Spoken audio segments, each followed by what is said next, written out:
Everyone needs to realize and recalibrate during this time, going into Rosh Hashanah, realizing, wait a second, what's the most important thing in my life? Am I really investing my time, which is the most valuable thing HaKadosh Baruch Hu gave us in this world? Am I using it wisely?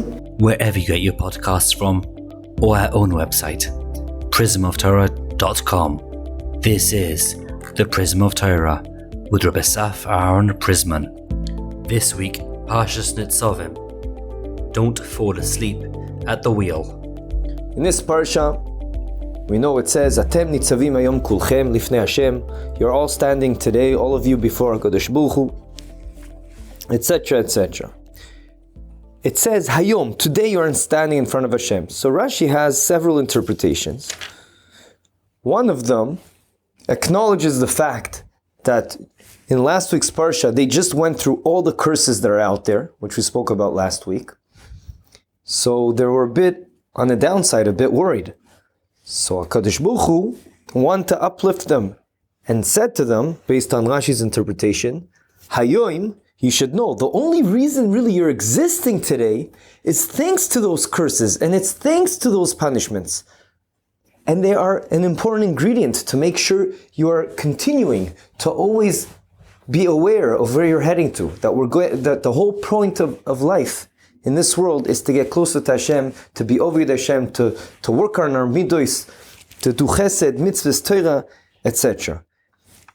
And that's what HaKadosh Baruch Hu was saying. Hayoim, today, just like today, every day exists. It starts being light, then it becomes dark again, and again it becomes light, i.e. the curses are important and an integral part of this world. It's only thanks to them that you are continuing to exist. Rashi goes in depth to explain that it's after they heard all these curses, they were a bit let down. They were worried. So HaKadosh Baruch Hu said, don't worry about it. It's good for you. And they are the ones that keep us standing in front of HaKadosh Baruch Hu. The concept here is that we might think Yisurim, all these Nisionis we go through in the Yisurim, they're out to get us and they darken our life, but really it's quite the contrary. As my friend pointed out to me, the famous Mashgiach, Matisyahu Solomon Shlita says, don't say that there's a light at the end of the tunnel, but rather, if you look carefully, you'll realize it's the tunnel that's the light. My friend Eli, he also pointed out to me that there is a Rabbeinu Bechai in Bereshis that says that in fact it's through the darkness that the world was created. The Midrash Shalkom Mamlois speaks it more in detail. If you look carefully in Rabbeinu Bechai, it also comes out what he's saying, that it's through the darkness. That's why night is part of the day. According to Yiddishkeit, as we know, it's also called the day. Why? Because it's through the darkness that the light was created. I want to give a mashal, a parable for this idea. A person is driving on the street, and as we know, if he falls asleep, so in most countries, he falls asleep and the car is going to the left or to the right, it's passing the yellow line, and suddenly you hear a loud noise, because the way they created the streets were with little bumps, so that if a person falls asleep on the wheel, he'll be awakened by the noise that the tires make as they're driving on that side of the street. A person won't get upset, he'll be happy, even though it's a loud noise and it's annoying, but that is what saved his life.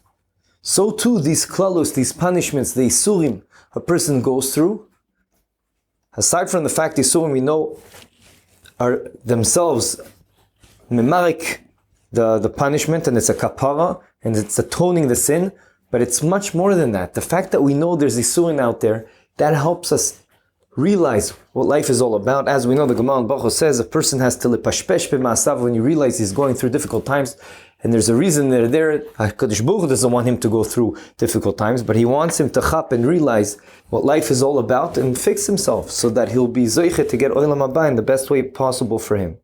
I want to extrapolate this idea also to the Yomim Noraim, the days we're right now during Elul, as we quickly approach the Heilige Day of Rosh Hashanah, Judgment Day, Yom Adin. A lot of people, including myself, you sometimes feel a bit tensed out. It's a very intense period. We're going through Yom Adin. We know everything really is dependent on what happens during these 2 days. It's such an important time. If you think about it and you realize what's really on the line, it's your whole life this year.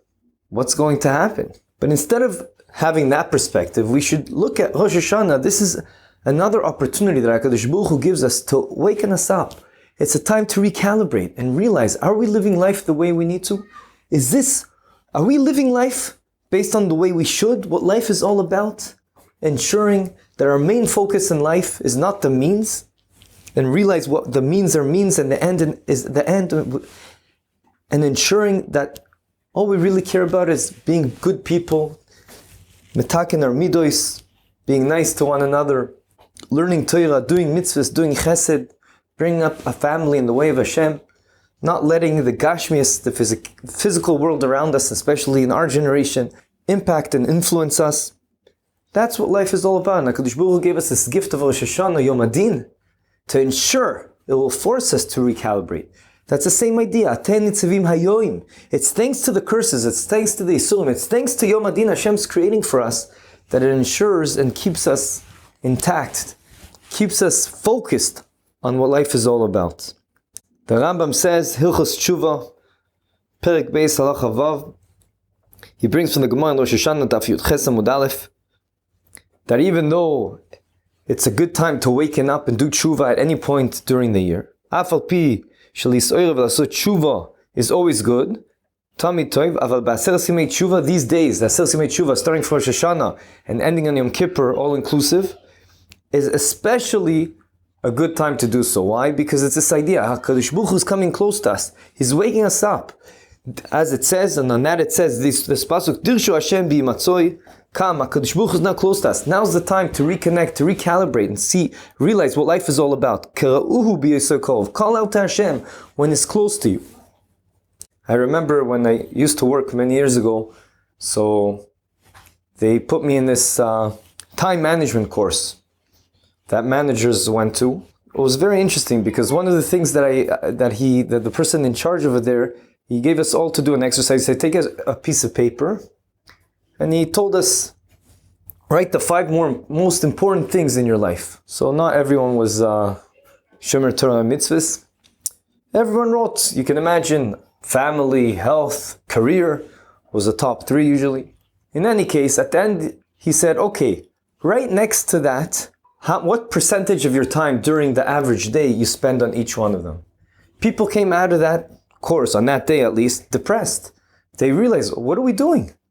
What are we doing? Even according to us, l'shitasam, as they say, they're not using their time wisely. It's not based on what life is all about for them.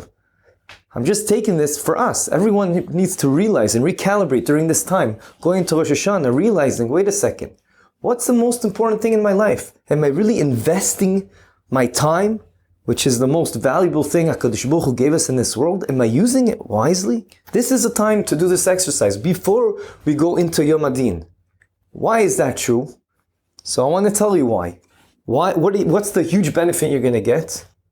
Rabbi Yerucham, the famous Mashgiach, says that when a person does a din for himself, he judges himself down here, then there's no need for HaKadosh Baruch Hu to do din for us, because we're taking care of the din ourselves. We're doing that job. So when we recalibrate on our own, we're in a way better position going into Rosh Hashanah and Yom Adin. Another way of saying it is that when we do din for ourselves down here, it sweetens the din that's coming from HaKadosh Baruch Hu. Zemimatek esadin. So it's very important from all perspectives that we recalibrate now, even before Rosh Hashanah, before Yom Adin. So we go into Yom Adin, that's preparing for Yom Adin. As I was saying a précis of this Dvar Torah to my good friend that I owe a lot of Hakaras Tov to, who's creating these podcasts and the website for me, Rebelli Kampf. So he was telling me, I think what you're saying might also give another answer to the famous question, why is Rosh Hashanah before Yom Kippur? If HaKadosh Baruch Hu really loves us, shouldn't He want Yom Kippur to come first? It will atone for all our sins, and then we all come into Rosh Hashanah, Yom Adin, Judgment Day, and we're all clean of all of our sins. Because Yom Kippur happened first, and it would have cleansed us. So according to what we're saying now, he said, and I agree with him, no, it has to be this way. Because it's only Yom Adin, that milestone of Judgment Day, that helps us ensure we recalibrate. Just like in the Parshas Atem Nitzavim Hayoim, that it's only thanks to all the curses HaKadosh Baruch Hu gives us and the Isurim that ensures and gives us the wake-up call we need to ensure we're going in a straight line towards what life is all about. Another practical idea that I got from that time management course is that he told us, they did a survey to see how many people actually write down for themselves what their goals are in life, weekly, monthly, or even annually. And they came out to realize that it's those people that really took that seriously, what life is all about, and wrote down what they want to do, even if they didn't meet their goals. But at the end of the day, based on their parameters, they were a lot more successful. Why? It's obvious. Because you have to be focused. You have to be focused and recalibrate all the time. The more you do it, you're in a better position. And not just let the ocean take you wherever the stream is going at that time. You have to ensure you're always focused towards what life is all about and what your goals are. I think this also connects to one of the important themes during Rosh Hashanah, which is the Tkiyas Shofar. Blowing the shofar symbolizes that we're Mamlich HaKadosh Baruch Hu. That's being focused. What life is all about is making sure we're a good Eved Hashem, and HaKadosh Baruch Hu is the Melech, and that's the only thing that is important for us. And the Torah, just like Lahavdil, the Waze machine, guides which way we should be going. It tells us, you go like this, you go like that, this you should do, this you should not do. It's mamish, a rule book for how we live our lives. And the shofar gives us that clarity. That is what life is all about. Hashem's the Melech, Melech Malchei Amlochim, and we want to go based on what HaKadosh Baruch Hu is doing. At the same time, it gives us a wake-up call. That is what the shofar is doing. Also before Rosh Hashanah, during Elul, and also on Rosh Hashanah. That's what David HaMelech says when we say, La David Hashem Ori V'Yishi, etc., etc. The only thing we care about, Shivti Beveis Hashem Kol Yemei Chayai. All I want to be is dwell in HaKadosh Baruch Hu with the Shechina. And we have to ensure we're focused all the time. That's what we're working towards. It's very interesting that the shofar, the Arizal says, is also Rashi Tevis for another pasuk in our Parsha Nitzavim, which is, it's Rashi Tevis, Shoire. We have in this week's Parsha, in Perek Kaf Tes, pasuk Yudzayin, Pen yesh bachem ish o isha, etc. Asher levavo poneh hayom im Hashem. Perhaps you have someone, a woman or a family or a tribe, whose heart turns away from HaKadosh Baruch Hu, and there is among you a root growing, like a bad root, i.e. a root for like weeds. Shoresh pore rosh velana, which this is shoresh pore rosh. Yeah, if you take the first letter of each word, shoresh pore rosh velana is Rashi Tevis shofar, because that is also the tafkid of the shofar, to awaken us up and uproot the weeds within us.